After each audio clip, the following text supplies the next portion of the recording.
Ladies and gentlemen, the very word secrecy is repugnant in a free and open society, and we are, as a people, inherently and historically opposed to secret societies, to secret oaths, and to secret proceedings.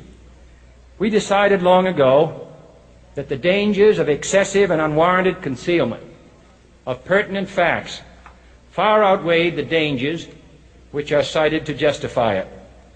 Even today, there is little value in opposing the threat of a closed society by imitating its arbitrary restrictions. Even today, there is little value in ensuring the survival of our nation if our traditions do not survive with it.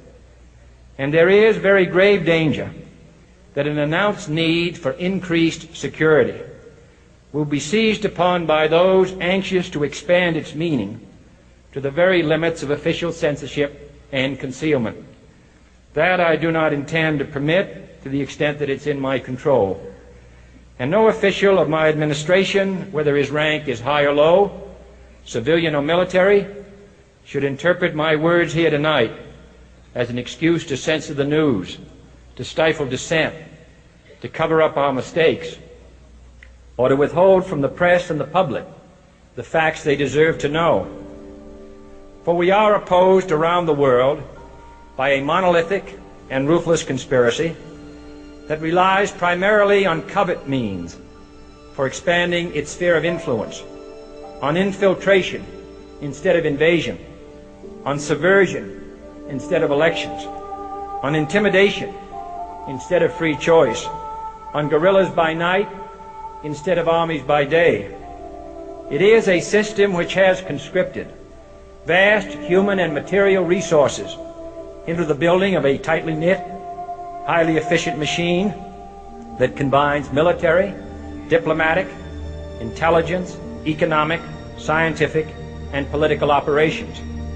Its preparations are concealed, not published. Its mistakes are buried, not headlined. Its dissenters are silenced, not praised.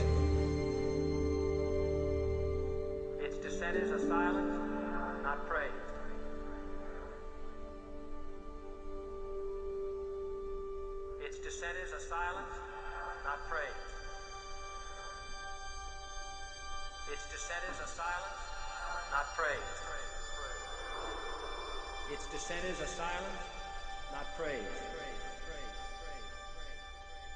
Its dissenters are silenced, not praised. No expenditure is questioned, no rumor is printed, no secret is revealed.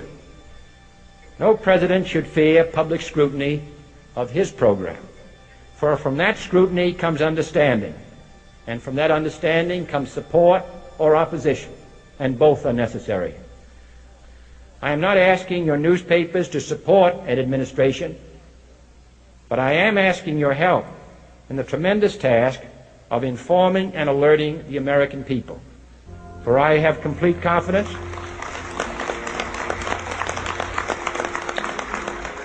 in the response and dedication of our citizens whenever they are fully informed. I not only could not stifle controversy among your readers, I welcome it. This administration intends to be candid about its errors. For as a wise man once said, an error doesn't become a mistake until you refuse to correct it. We intend to accept full responsibility for our errors, and we expect you to point them out when we miss them. Without debate, without criticism, no administration and no country can succeed, and no republic can survive. That is why the Athenian lawmaker Solon decreed it a crime for any citizen to shrink from controversy.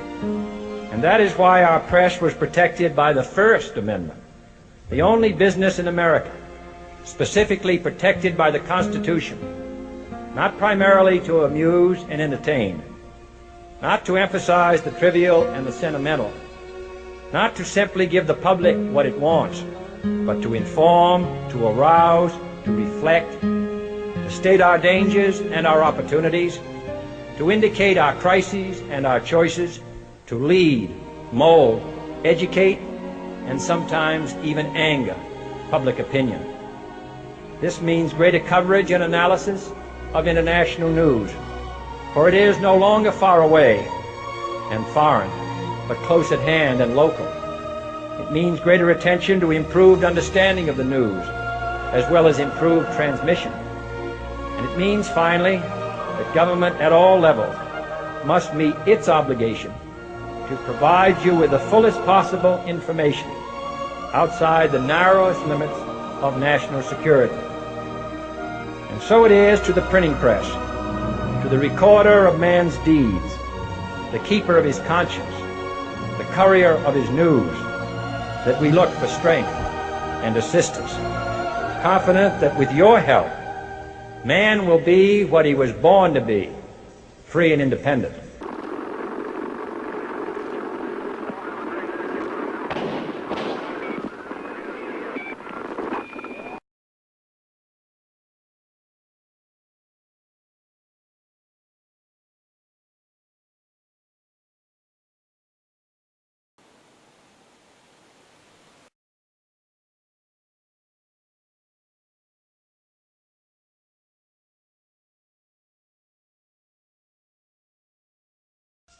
You were both in Skull and Bones, the secret society. It's so secret we can't talk about it. What does that mean for America? The conspiracy theorists are going to go I'm wild. sure they are. I don't know. I haven't seen the web. Number 322. You both were members of Skull and Bones, a secret society at Yale. What does that tell us? Not much, because it's a secret. Is there a secret handshake? Is there a secret code? I wish there were something secret I could manifest. 322, a secret number? There are all kinds of secrets, Tim, but one thing is not a secret. I disagree with this president's direction that he's taking the country. We can do a better job, and I intend to do it. And we'll be watching. Be safe on the campaign trail. John Kerry, thanks for joining us. And we'll be right back. It's good to be back at the Council on Foreign Relations. As Pete mentioned, I've been a member for a long time and was actually a director for some period of time. I never mentioned that when I was campaigning for re-election back home in Wyoming. Senator Clinton, how you doing? I'm good. How are you Can I ask you a quick question while you sign that? It was reported in June of 2006 you attended a meeting in Ottawa, Canada, the Bilderberg Group. Can you comment on that? What's going on at the Bilderberg meeting, and what do you guys talk about up there? I have no idea what you're talking about. Yeah, you do. It was reported you were up there, and people saw you up there. I just want to know what you guys talk about and meet about up there. Sir, I don't know. Why are they such top secret meetings? I have no idea what you're talking Your about. husband went to a Bilderberg meeting too. I'm just wondering. I'm not being rude or anything. No, I just want to know what happens at these meetings. Well, since I wasn't there, I have no idea. Okay, thank you, Senator. Thank you. How are you? There you go. Listen, I am a happy member of the Bohemian Grove. I like the folks who come there, and it's really inappropriate for me to talk about the group beyond that. Thank you. Have you been there for the ceremony with the cremation of care? Frankly, I don't think that's something I need to talk to you about. We thank thee for thy admiration.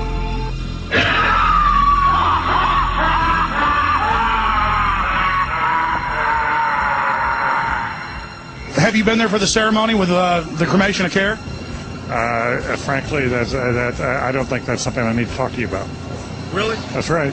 Well, I'm Alex Jones, and I snuck in there in 2000. I'm the guy that blew it wide open and got the video. It's been on national TV. Well, I disrespect you for that.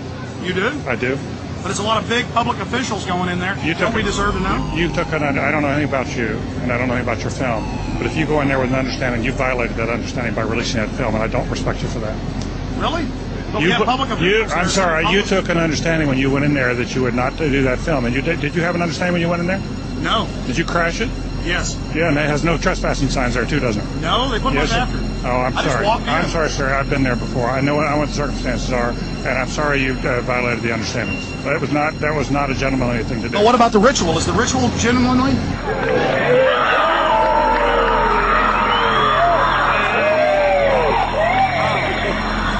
Sir, everything. I don't owe you this comment. I know. I appreciate it. This is what's called ambush journalism, and I disrespect you for that as well. So thank you and goodbye. Been in a ritual? That's none of your damn business. Oh.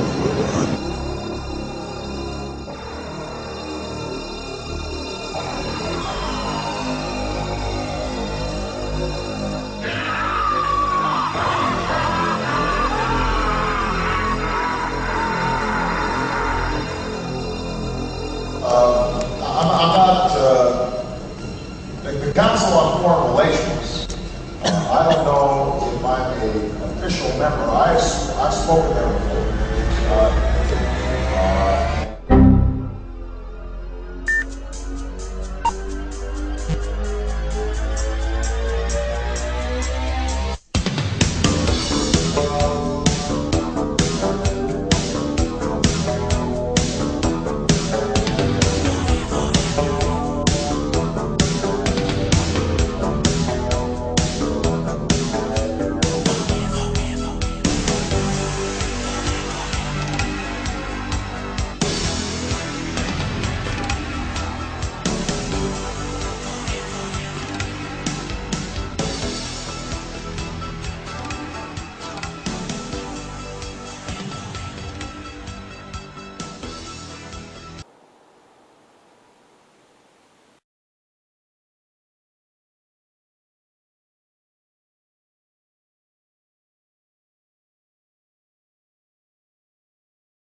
When hostilities commenced in Europe in 1939, it was realized that the American people had no intention of entering the war.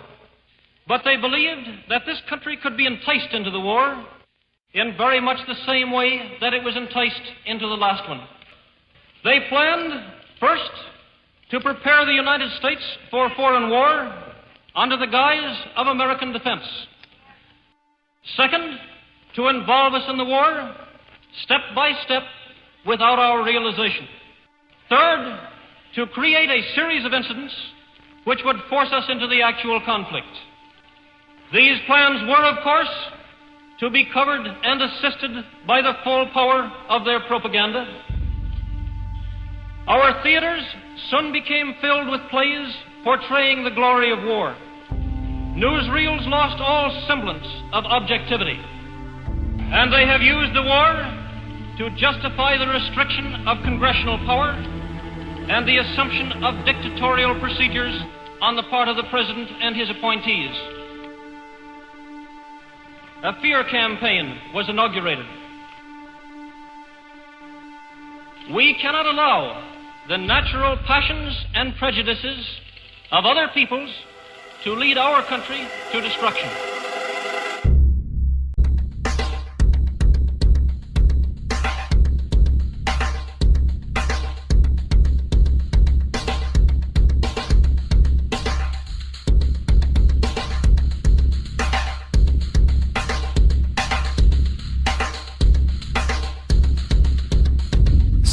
That King George III of England outlawed the interest-free, independent currency the colonies were producing themselves, in turn forcing them to borrow money from the Central Bank of England, immediately creating economic hardship and despair. In the words of Peter Cooper, former vice president of the New York Board of Currency, after Franklin had explained the British government as the real cause of prosperity, they immediately passed laws forbidding the payment of taxes in that money. This produced such great inconvenience and misery to the people that it was the principal cause of the Revolution. In 1783, America won its independence from England.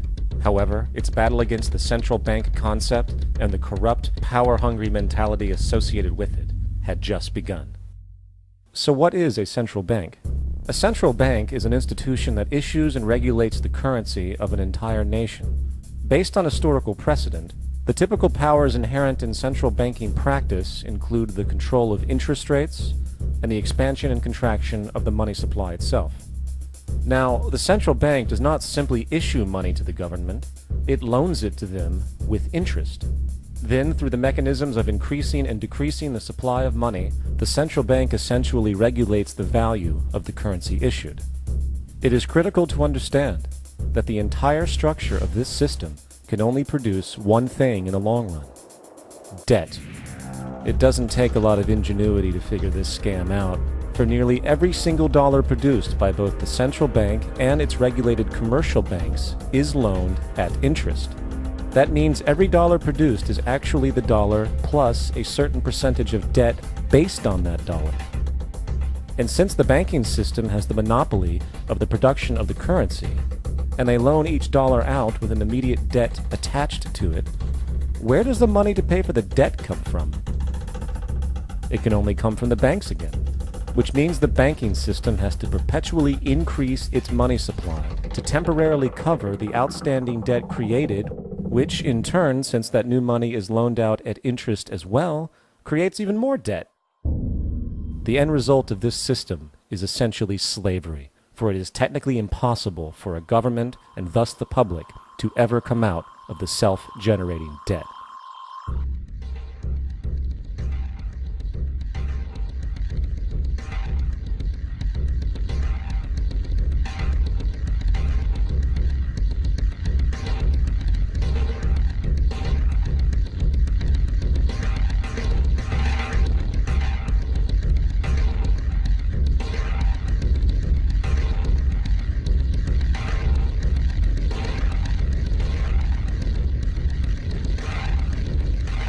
By the early 20th century, the U.S. had already implemented and removed a few central banking systems, which were maneuvered into place by ruthless banking interests. At this time, the dominant families in the banking and business world were the Rockefellers, the Morgans, the Warburgs, the Rothschilds. And in the early 1900s, they sought to push, once again, legislation to create another central bank. However, they knew the government and public were very weary of such an institution, so they needed to create an incident to affect public opinion.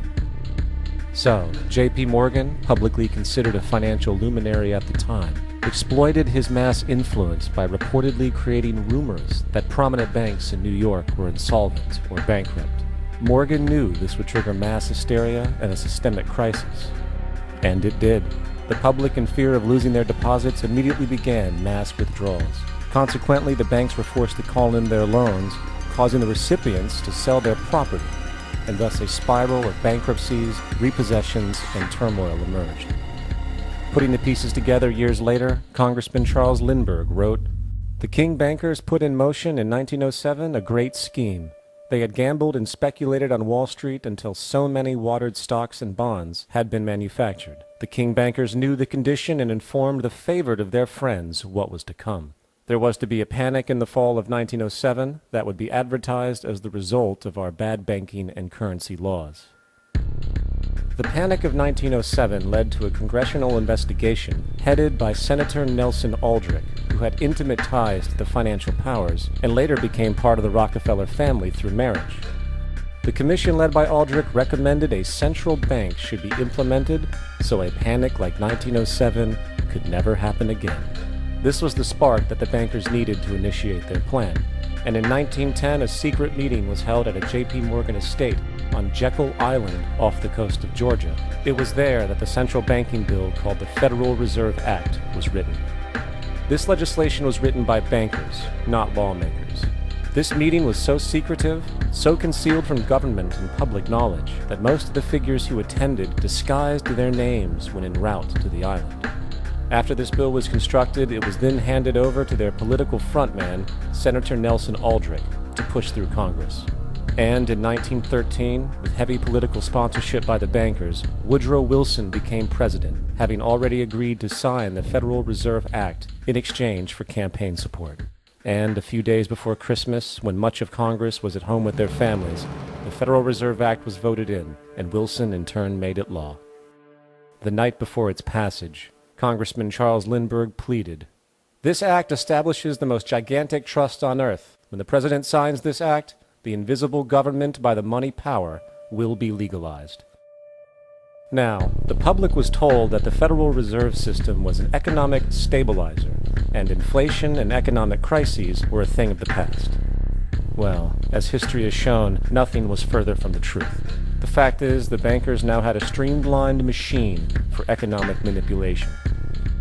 It's alive! It's alive! It's alive! For example, from 1914 to 1919, the Fed substantially increased the money supply, resulting in extensive loans to small banks and the public. Then, in 1920, the Fed deliberately contracted credit in an extreme way, thus resulting in banks having to call in large numbers of loans, and, just like 1907, bank runs, bankruptcy, and systemic collapse occurred. numerous competitive banks outside of the Federal Reserve System collapsed, further consolidating the monopoly of the money trust cartel. Privy to this scheme, Congressman Charles Lindbergh pronounced, "Under the Federal Reserve Act, panics are scientifically created. The present panic is the first scientifically created one, worked out as we figure a mathematical equation." However, the panic of 1920 was just a warm-up. From 1921 to 1929, the Fed again increased the money supply, resulting once again in extensive loans to the public and banks. There was also a fairly new type of loan in the stock market, the broker call loan. Very simply, this loan allowed an investor to put down only a fraction of the stock's value, with the rest being loaned from the broker. This method was very popular in the roaring 1920s, as everyone seemed to be making money in the market. However, there was a catch to this loan. It could be called in at any time and had to be paid within 24 hours. And the typical result was the selling of the stock purchased with that loan. So, a few months before October in 1929, J.D. Rockefeller, Bernard Baruch, and other insiders quietly exited the market, knowing the bubble created was about to burst. And on October 24th, 1929, the financiers who furnished the call loans started calling them in masse. This sparked an instantaneous massive sell-off in the already inflated market, as sell orders and margin calls were systemically triggered. That then led to mass bank runs, eventually collapsing thousands of banks, enabling the large banks to buy up the now failed ones at a discount. But it didn't stop there. Rather than expanding the money supply in order to recover from this economic collapse, the Fed actually contracted it, fueling one of the largest depressions in American history. Outraged, Congressman Louis McFadden, then chairman of the House Banking Committee, filed petition for impeachment against the Federal Reserve Board, stating, "Mr. Chairman, we have in this country one of the most corrupt institutions the world has ever known. I refer to the Federal Reserve Board and the Federal Reserve Banks. This evil institution has impoverished and ruined the people of the United States and has practically bankrupted our government. It has done this through the defects of the law under which it operates, through the maladministration of that law by the Federal Reserve Board, and through the corrupt practices of the moneyed vultures who control it." Now, having reduced the society to squalor, it was then decided that the gold standard should be removed. In order to do this, they needed to acquire the remaining gold in the system. So, under the pretense of helping to end the Depression, came the 1933 gold seizure. Under the threat of imprisonment for 10 years, everyone in America was required to turn in all gold bullion to the Treasury, essentially robbing the public of what little real wealth they had left. And at the end of 1933, the gold standard was abolished. If you look at a dollar bill before 1933, it says it is redeemable in gold. You look at the dollar bill today, it says it is legal tender, which means it is backed by absolutely nothing. The only thing that gives our money value is the public faith and how much of it is in circulation. Therefore, the power to regulate the money supply is also the power to regulate its value, which is also the power to manipulate and control entire economies.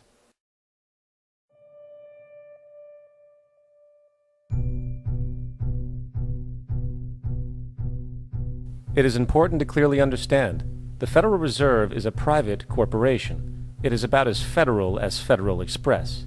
It makes its own policies and is under little regulation by the U.S. government. It is a private bank that loans all the currency at interest to the government, completely consistent with the central banking model that the country sought to escape from when it declared independence in the American Revolutionary War. Now, going back to 1913, the Federal Reserve Act was not the only bill pushed through Congress for the vested financial interests. They also pushed its partner, the federal income tax. First of all, the federal income tax is completely unconstitutional, as it is a direct, unapportioned tax, and the required number of states needed in order to ratify the amendment to allow the income tax was never legally met, and this has even been cited in modern court cases.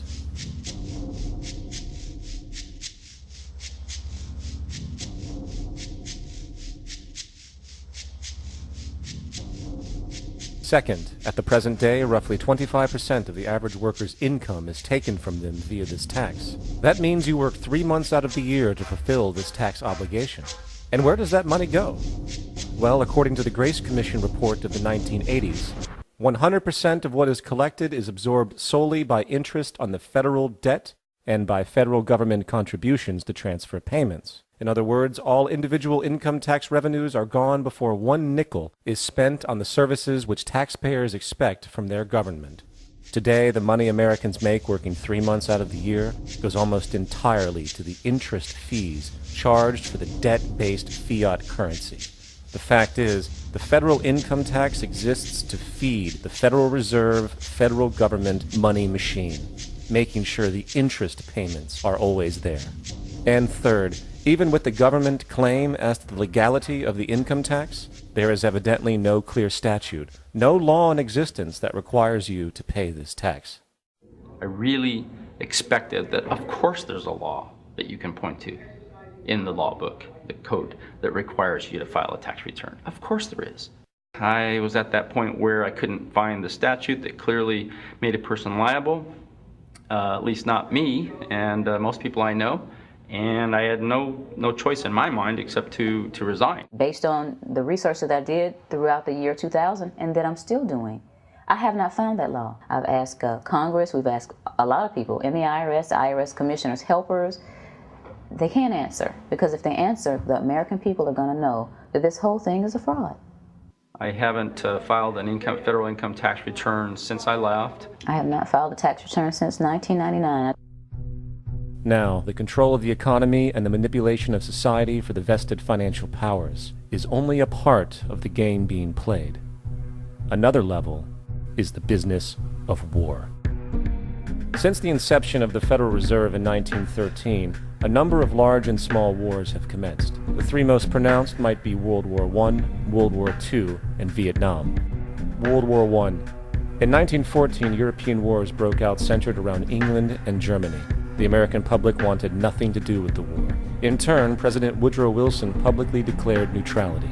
However, under the surface, evidence now shows that the financial powers behind the administration were looking for any excuse it could to enter it. It is important to understand that one of the most lucrative things that can happen for the bankers is war, for it forces the country to borrow even more money at interest, not to mention the profits generated through the financing of military productions. In the words of two-time Congressional Medal of Honor winner Smedley D. Butler, war is a racket. It always has been. It is possibly the oldest, easily the most profitable, and surely the most vicious. It is the only one international in scope, and it is the only one in which the profits are reckoned in dollars and the losses in lives. Woodrow Wilson's top advisor and mentor was Colonel Edward House, a man found to have intimate connections with the financial interests of the time. In a conversation between Colonel House, Wilson's advisor, and Sir Edward Grey, the Foreign Secretary of England, regarding America and the war, Grey inquired, "What will America do if Germans sink an ocean liner with American passengers on board?" House responded, "I believe that a flame of indignation would sweep the United States, and that by itself would be sufficient to carry us into war." So, on May 7, 1915, a ship called the Lusitania was sent where German military vessels were known to be. And, as likely expected, German U-boats torpedoed the ship, exploding stored munitions, killing 1,200 people. To further understand the obvious anticipation of this setup, the German embassy actually put advertisements in the New York Times telling people that if they boarded the Lusitania, they did so at their own risk, as such a ship sailing from America to England through the war zone would be liable to destruction. In turn, and as anticipated, the sinking of the Lusitania created a wave of anger among the American population, and America entered the war a short time after. Major General Smedley D. Butler summarizes the monetary reality of World War I.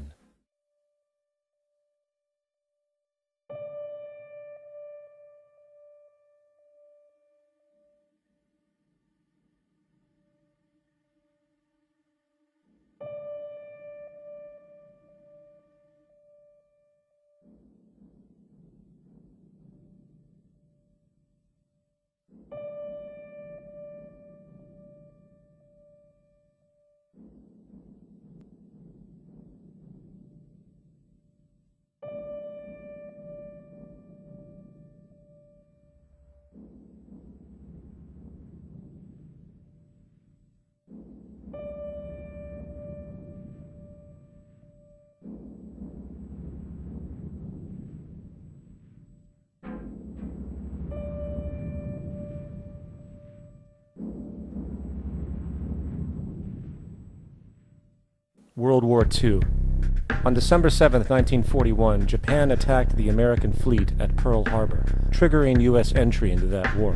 President Franklin D. Roosevelt declared the attack was a day that will live in infamy. A day of infamy indeed, but not because of the alleged surprise attack on Pearl Harbor. After 60 years of surfacing information, it is clear that not only was the attack known well in advance, it was outright wanted and provoked. In a journal entry by Roosevelt's Secretary of War, Henry Stimson, dated November 25, 1941, he documented a conversation he had with Roosevelt. The question was how we should maneuver them into firing the first shot. And in congressional testimony later, he added, "It was desirable to make sure the Japanese be the ones to do this, so that there should remain no doubt as to who were the aggressors." In the months leading up to the attack on Pearl Harbor, Roosevelt had done almost everything in his power to anger the Japanese, showing a posture of aggression. He halted all of Japan's imports of American petroleum. He froze all the Japanese assets in the United States. He made public loans to nationalist China and supplied military aid to the British, both enemies of Japan in the war, which, by the way, was in complete violation of international war rules. And with numerous Japanese codes broken in advance revealing the plan to attack, on December 7, 1941, Japan was allowed to attack Pearl Harbor, killing 2,400 soldiers. Before Pearl Harbor, 83% of the American public wanted nothing to do with the war. After Pearl Harbor, 1 million men volunteered for that war.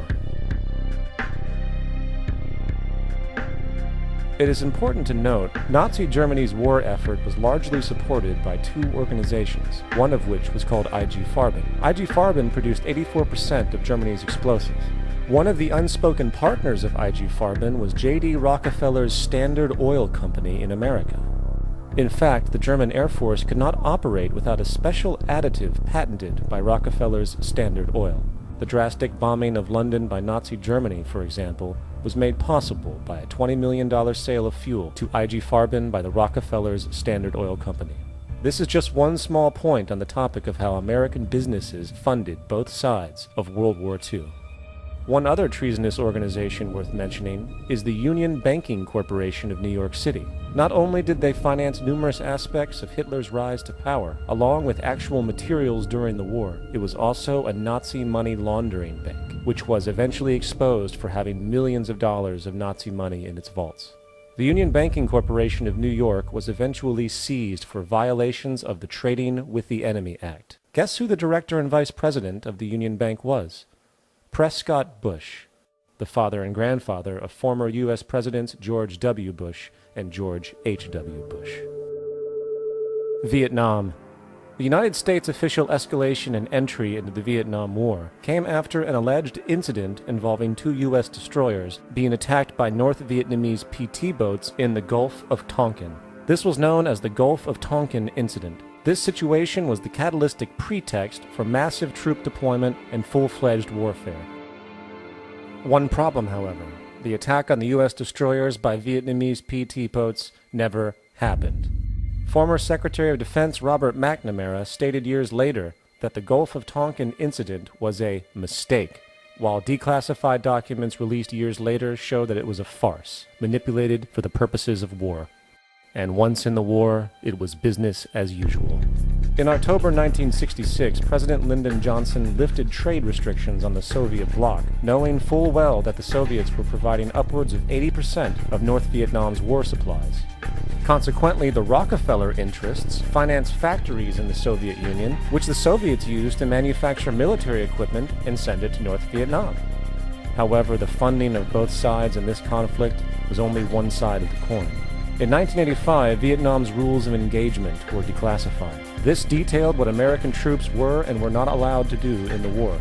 It included such absurdities as North Vietnamese anti-aircraft missile systems could not be bombed until they were known to be fully operational. No enemy could be pursued once they crossed the border of Laos or Cambodia. And most revealing of all, the most critical strategic targets were not allowed to be attacked unless initiated by high military officials. Apart from these illogical limitations, North Vietnam was informed of these restrictions and therefore could base entire strategies around the limitations of the American forces. This is why the war went on for so long, and the bottom line is this: the Vietnam War was never meant to be won, just sustained.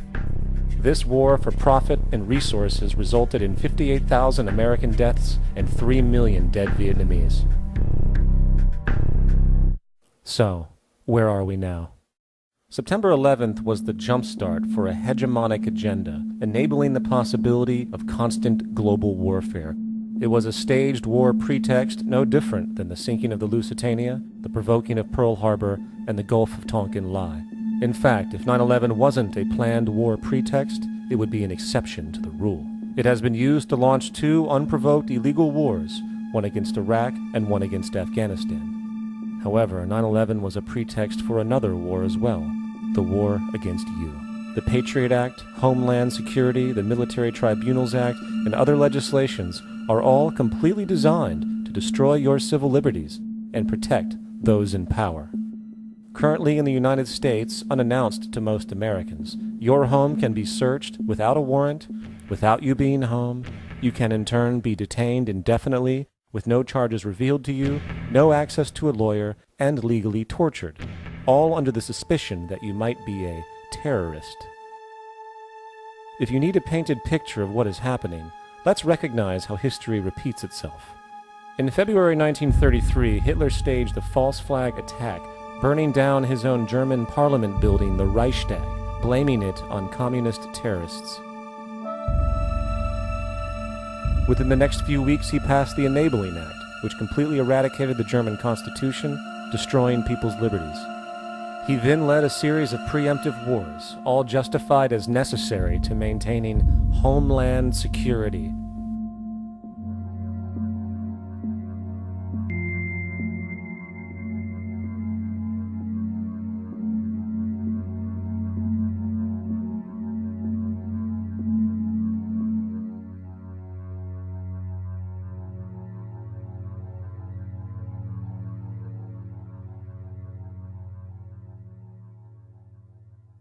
Am Schicksal des Kommunismus und der sich mit ihm verbrüdernden anderen Organisationen ändert dies nichts. Our enemy is a radical network of terrorists and every government that supports them. It's time to wake up. The people in power go out of their way to make sure you are perpetually misled and manipulated. The majority's perception of reality, especially in the political arena, is not their own. It is shrewdly imposed upon them without them even knowing it. For example, the public at large now believes the invasions of Iraq and the Middle East, along with the resulting instability, are the consequences of political and military mistakes. What the public fails to see, of course, is that the destabilization of the Middle East is exactly what the Western interests want. This war is to be sustained so the region can be divided up, domination of the oil maintained, continual profits reaped for defense contractors, and most obviously, permanent military bases established to be used as launching pads against other oil-bearing, non-conforming countries such as Iran. For further implication that the Middle East destabilization is purely intentional, in 2005, 2 elite British SAS officers were arrested by Iraqi police after being caught driving around in their car shooting at civilians while dressed up as Arabs. After being arrested and taken to a jail in Basra, the British Army immediately demanded the release of these men. When the Basra government refused, British tanks came in and physically broke out the men from the Basra prison. If you wish to destroy an area, how do you do it? Well, there are 2 ways. You can go in there and bomb it and so forth, but that is not very efficient. What you do is you try to get the people in that area to kill each other and to destroy their own territory, their own farms. And that's what's been done in that area. The way in which you destroy an opponent is get him to destroy himself by dividing his ranks against one another. Then you feed both sides. You have agents feeding both sides, inflaming both sides, and they kill each other off. And it's time that some of us woke up to this reality, to understand that people who try to maintain empires and create empires do it by manipulating the people they're trying to conquer.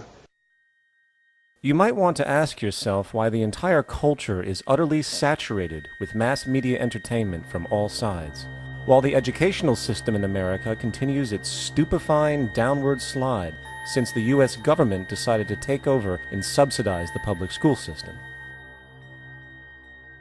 What your government pays for, it gets. When we understand that, then we look at government-financed institutions of education and see the kind of students and the kind of education that's being turned out by these government-financed schools. Logic will tell you that if what is being turned out in those schools was not in accord with what the state and the federal government wanted, then it would change it. The bottom line is that the government is getting what they have ordered. They do not want your children to be educated. They do not want you to think too much. That is why our country and our world has become so proliferated with entertainments, mass media, television shows, amusement parks, drugs, alcohol, and every kind of entertainment to keep the human mind entertained, so that you don't get in the way of important people by doing too much thinking. You had better wake up and understand that there are people who are guiding your life and you don't even know it. We're in a lot of trouble because you people and 62 million other Americans are listening to me right now, because less than 3% of you people read books. Because less than 15% of you read newspapers. Because the only truth you know is what you get over this tube. Right now, there is an entire generation that never knew anything that didn't come out of this tube. This tube is the gospel, the ultimate revelation. This tube can make or break presidents, popes, prime ministers. This tube is the most awesome goddamn force in the whole godless world. And woe is us if it ever falls into the hands of the wrong people. And when the largest company in the world controls the most awesome goddamn propaganda force in the whole godless world, who knows what shit will be peddled for truth on this network. So you listen to me. Listen to me. Television is not the truth. Television is a goddamn amusement park. Television is a circus, a carnival, a traveling troupe of acrobats, storytellers, dancers, singers, jugglers, sideshow freaks, lion tamers, and football players. We're in the boredom-killing business. But you people sit there day after day, night after night, all ages, colors, creeds. We're all you know. You're beginning to believe the illusions we're spinning here. You're beginning to think that the tube is reality and that your own lives are unreal. You do whatever the tube tells you. You dress like the tube. You eat like the tube. You raise your children like the tube. You even think like the tube. This is mass madness, you maniacs. In God's name, you people are the real thing. We are the illusion. The last thing the power establishment wants is a conscious, informed public, capable of critical thinking. This is why a continually fraudulent zeitgeist is output via religion, the mass media, and the educational system. They seek to keep you in a distracted, naive bubble. And they are doing a damn good job of it. In 2005, an arrangement between Canada, Mexico, and the United States was made. This arrangement, unannounced to the public, unregulated by Congress, merges the United States, Mexico, and Canada into one entity, erasing all borders. It's called the North American Union, and you might want to ask yourself why you've never heard of this. In fact, there is only one mainstream reporter who has actually heard of and has had the courage to cover this issue. The Bush administration's open borders policy and its decision to ignore the enforcement of this country's immigration laws is part of a broader agenda. President Bush signed a formal agreement that will end the United States as we know it, and he took the step without approval from either the U.S. Congress or the people of the United States. It's a deal that few have even heard of. It's being done again by very few people at the very top on behalf of the investment class, but the working class of people, political officials across our country, from communities, from cities and so forth, they don't know anything about this. This isn't some trade agreement. It is a total removal of sovereignty from these countries, which will also result in a completely new currency called the Amero. fall.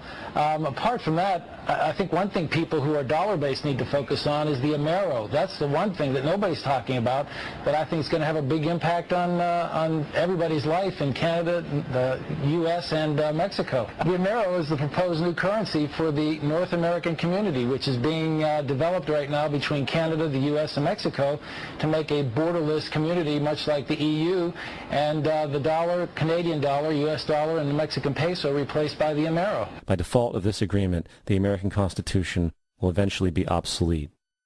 You would think that a situation like this would be on the cover of every major newspaper.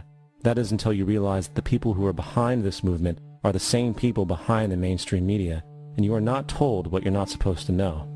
The North American Union is the same concept as the European Union, the African Union, and the soon-to-be Asian Union, and the same people are behind all of them.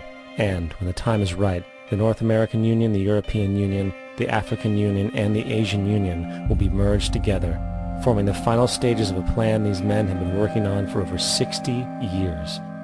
A one-world government.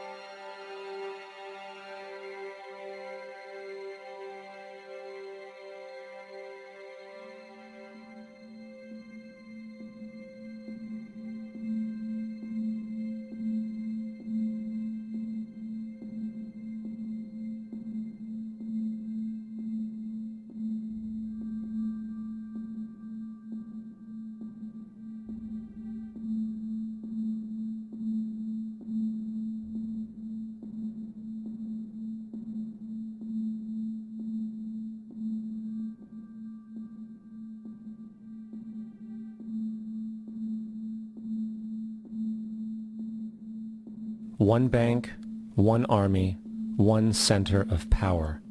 And if we have learned anything from history, it is that power corrupts, and absolute power corrupts absolutely.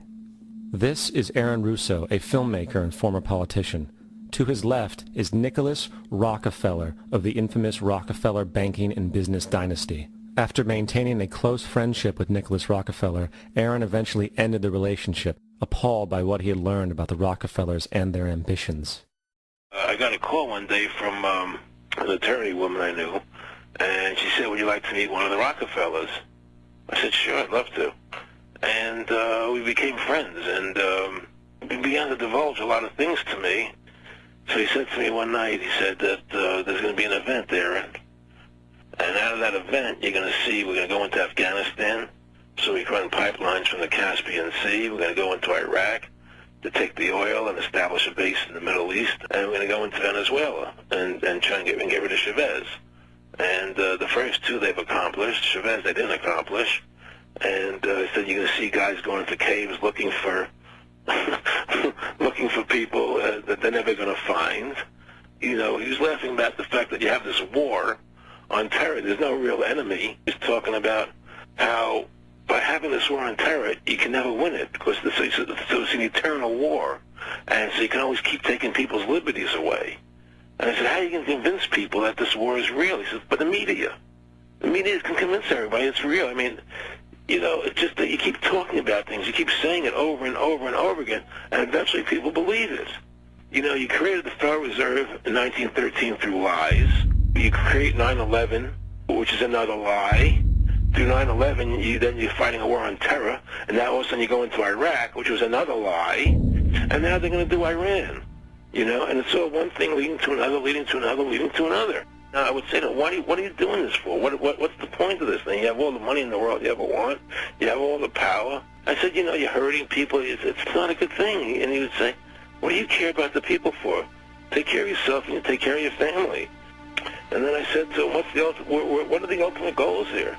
He said the ultimate goal is to get everybody in this world chipped with the RFID chip, and have all money be on those chips and everything on those chips. And if anybody wants to protest what we do or violate what we want, we just turn off their chip. That's right, microchipped. In 2005, Congress, under the pretense of immigration control and the so-called War on Terrorism, passed the REAL ID Act, under which it is projected by May 2008 you will be required to carry around a federal identification card, which includes on it a scannable barcode with your personal information. However, this barcode is only an intermediary step before the card is equipped with a VeriChip RFID tracking module, which will use radio frequencies to track your every move on the planet. If this sounds foreign to you, please note that the RFID tracking chip is already in all new American passports. And the final step is the implanted chip, which many people have already been manipulated into accepting under different pretenses. We have a Florida family who are really pioneers in a brave new world. They have volunteered to be the first ever to have microchip identification devices implanted into their bodies. After 9/11, I was really concerned with the security of my family. I wouldn't mind having something planted permanently in my arm that would identify me.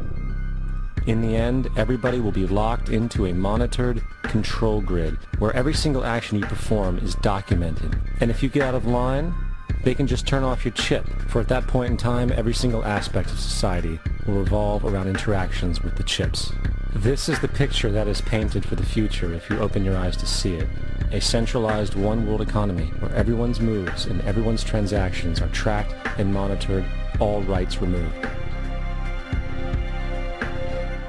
The most incredible aspect of all, these totalitarian elements will not be forced upon the people.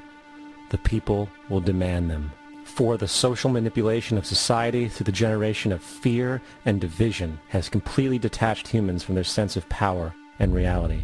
A process which has been going on for centuries, if not millennia.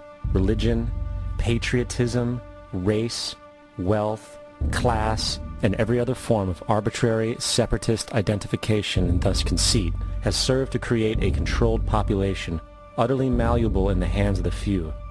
Divide and conquer is the motto, and as long as people continue to see themselves as separate from everything else, they lend themselves to being completely enslaved.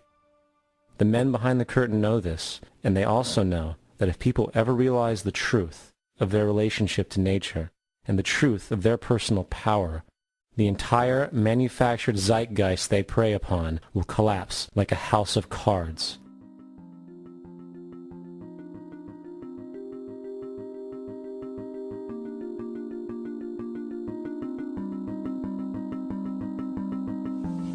The whole system that we live in drills into us that we're powerless, that we're weak, that our society is evil, that it's crime-ridden, etc., and so forth. It's all a big, fat lie. We are powerful, beautiful, extraordinary. There is no reason why we cannot understand who we truly are, where we are going. There is no reason why the average individual cannot be fully empowered. We are incredibly powerful beings. You know, I think I spent 30 years of my life, in the first 30, trying to become something. I wanted to become good at things. I wanted to become good at tennis. I wanted to become good at school and grades and everything I kind of viewed in that perspective. I'm not okay the way I am, but if I got good at things, you realize that I had the game wrong. The game was to find out what I already was. Find out what I already was.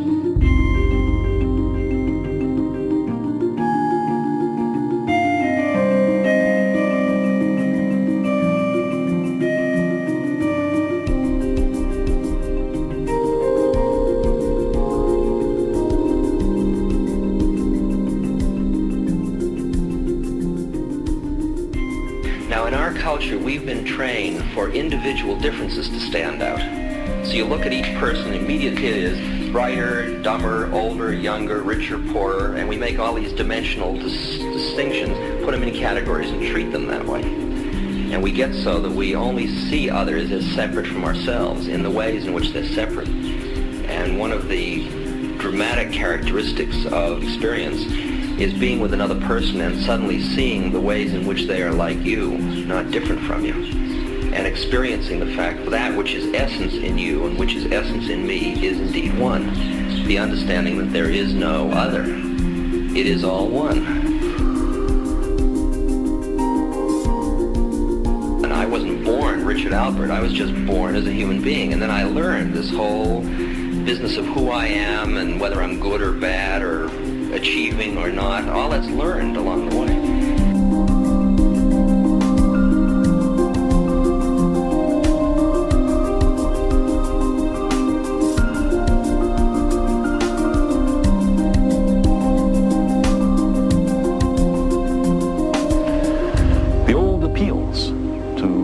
Racial, sexual, and religious chauvinism to rabid nationalist fervor are beginning not to work. A new consciousness is developing which sees the earth as a single organism and recognizes that an organism at war with itself is doomed.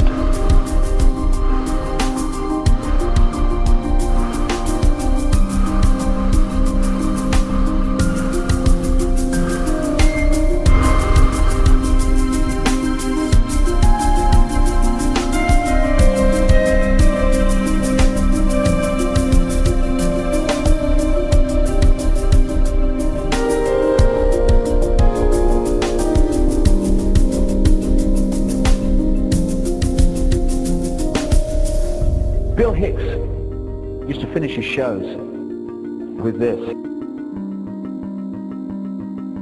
Life's like a ride in an amusement park. And when you go on it, you think it's real, because that's how powerful our minds are. And the ride goes up and down and round and round. It has thrills and chills, and it's very brightly colored. And it's very loud, and it's fun for a while. Some have been on the ride for a long time, and they begin to question, is this real, or is this just a ride? And other people have remembered, and they come back to us and they say, hey, don't worry, don't be afraid ever, because this is just a ride. And we kill those people. Shut him up, I've got a lot invested in this ride. Shut him up! Look at my furrows of worry. Look at my big bank account and my family. This has to be real. It's just a ride. But we'll kill those good guys who try and tell us that. You ever notice that? And let the demons run amok? But it doesn't matter, because it's just a ride, and we can change it anytime we want. It's only a choice. No effort, no work, no job, no savings of money. Just a choice right now between fear and love.